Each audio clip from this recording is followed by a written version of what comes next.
Balasiva college ఆవరణలో మన district sports development officer Bhupathi గారి ఆధ్వర్యంలో మరియు మహావీరు బహదూర్ వీళ్ళిద్దరు అన్నదమ్ముల ఆధ్వర్యంలో జరిగిన silambam summer coaching camp last day finishing day రోజు ఇక్కడికి రావడం జరిగింది.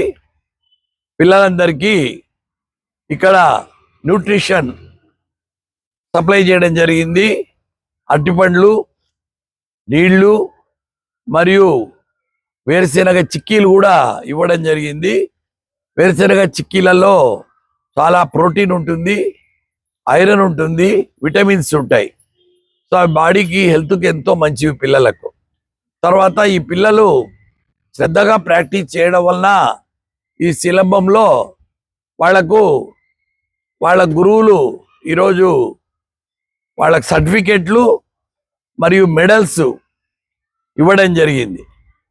సో వాళ్ళ మెడల్స్ సర్టిఫికెట్స్ జాగ్రత్తగా ప్రిజర్వ్ చేసుకొని భవిష్యత్తులో తీసి పెట్టుకుంటే వాళ్ళకి ఎంతో ఉపయోగపడుతుంది.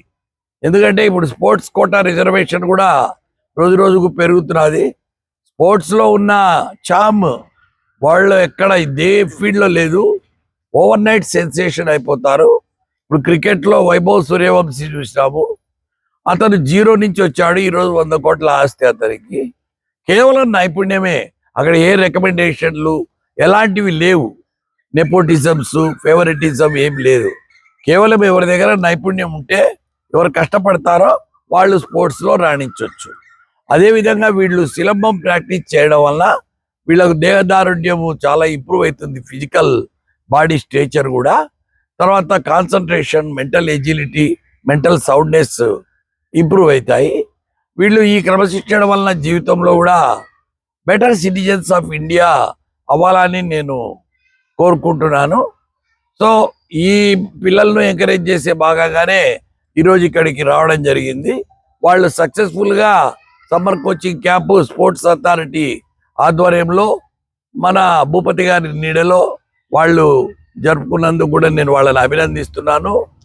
సో పిల్లలందరూ కూడా ప్రాక్టీస్ చదువుకుంటూ స్పోర్ట్స్లో 1 గంటన్న మినిమం ప్రాక్టీస్ చేయాలని, నేర్చుకున్న విద్యను మర్చిపోకుండా నైపుణ్యం కంటిన్యూ చేయాలని నేను కోరుకుంటున్నాను. Thank you. ఇప్పుడు మాట్లాడు.